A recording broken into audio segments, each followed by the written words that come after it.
আমি আমার জীবনে সুভদ্রাবিহীন জগন্নাথ আর কোথাও দেখিনি, এমনকি কোনো ছবিতেও নয়। কারণ জানতে গিয়ে বুঝলাম বাংলাদেশের এই মন্দিরেই জগন্নাথ আর বলরামের সাথে সুভদ্রা নেই।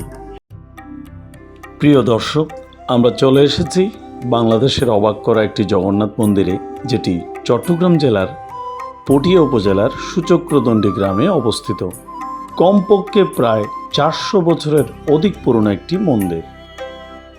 অসাধারণ প্রাকৃতিক পরিবেশে ঘেরা বেশ পুরনো এই মন্দিরটি কেন অবাক করা, সেই গল্পে আসছি একটু পরে। আসলে মন্দিরটির ইতিহাস বেশ বৈচিত্র্যময় এবং রহস্যে ঘেরা। মন্দিরের চারপাশে দৃষ্টিনন্দন এই ডিজাইনই মন্দিরটির আসল সৌন্দর্য সম্পর্কে জানান দিচ্ছে। কোথাও মন্দিরের সঠিক ইতিহাস হুবহু জানতে না পারলেও মন্দিরের এক স্থানীয় প্রতিনিধির সাথে কথা বলে জানা যায়, এই স্থানে একসময় মাটির মন্দির ছিল, যা বর্তমানে আধুনিক নকশায় পরিবর্তিত আকার ধারণ করেছে। মন্দিরটির নিচতলা মূল মন্দির হলেও দোতলায় বেশ সংস্কার কাজের মাধ্যমে আধুনিকীকরণ হচ্ছে। আপনারা মন্দিরটির চারদিকে আগে একবার ঘুরে দেখুন। দক্ষিণমুখী মন্দিরের পেছনেই রয়েছে রন্ধনশালা এবং ভোগের ঘর। দোতলার সাথে ভোগের ঘরে যাতায়াতের জন্য ব্যবস্থা রাখা হয়েছে। প্রতিটি কাজ খুব নিখুঁতভাবে করা হয়েছে।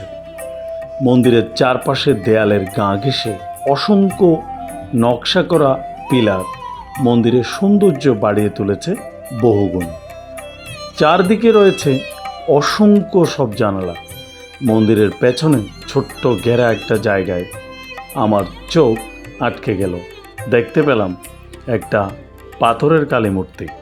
একেবারে বিরল একটি কালী মূর্তি বলা চলে। বেশি হলে 1 ফুট উচ্চতা হবে, কিন্তু আশ্চর্যের বিষয় হলো মায়ের পুরো অবয়ব ফুটে উঠেছে এই 1 ফুটের মধ্যে। পাশেই রয়েছে অস্থায়ী দুর্গা মন্দির এবং ঠাকুর অনুকূল চন্দ্রের সৎসঙ্গ আশ্রম। মূল জগন্নাথ মন্দিরের সম্মুখভাগ একেবারে রংচঙে নকশায় ফুটে উঠেছে দারুণভাবে। সামনে নাচখানার বিশাল খোলা অংশ অতিক্রম করে চলুন এবার আসল রহস্য জানার জন্য জগন্নাথ মন্দিরের অভ্যন্তরে প্রবেশ করা যাক। এখানে অন্যান্য জগন্নাথ মন্দিরের মতো জগন্নাথ এবং বলরামের মাঝখানে সুভদ্রা নেই, যা আমাকে অবাক করেছে।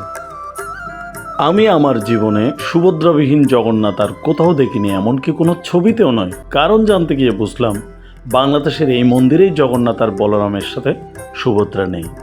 এই মন্দিরের মূর্তিগুলো ভারতের পুরীর 2 জন পাণ্ডা মানে পূজারীরা আজ থেকে 400 বছর পূর্বে নিয়ে এসেছিলেন। সম্রাট আওরঙ্গজেবের শাসনামলে ভারতের পুরীতে এক বিশাল গণ্ডগোলের সময় 2 জন পাণ্ডা মূর্তিগুলোকে নিয়ে আসার সময় সুভদ্রাকে সাথে করে নিয়ে আসতে পারেনি। এখানে শুধুমাত্র মূর্তির সামনে একটা ছবিতে সুভদ্রা সম্বলিত জগন্নাথের ছবি রাখা হয়েছে, আর এক পাশে রাখা হয়েছে কৃষ্ণ মূর্তি। মন্দির সম্পর্কে পুরো ঘটনাটি আমরা এক স্থানীয় বয়োজ্যেষ্ঠ ব্যক্তির কাছ থেকে জানতে পারি। সেই থেকেই সুভদ্রাবিহীন পূজা অব্যাহত রয়েছে। আপনারা জগন্নাথ দেবের মূর্তি দেখেছেন হাত কাটা, কিন্তু এই 2 মূর্তির হাত কাটা নয়, বরং উপরের দিকে উত্তোলিত এবং হরিনাম করা অবস্থায় রয়েছে বলেই মনে হবে। তো বন্ধুরা, আমার নিজেরও একটা অভিজ্ঞতা হলো, আর আপনাদের সাথে শেয়ার করতে পারলাম এই মন্দিরের মূল কাহিনী। সুভদ্রাবিহীন রহস্যে ঘেরা আমার এই পর্বের ভিডিওটি কেমন লেগেছে অবশ্যই জানাতে ভুলবেন না কমেন্ট বক্সে, এবং ভালো লাগলে অন্যদের দেখার সুযোগ করার জন্য একটা শেয়ার করে দিতে পারেন। ধন্যবাদ। সে পর্যন্ত ভালো থাকবেন।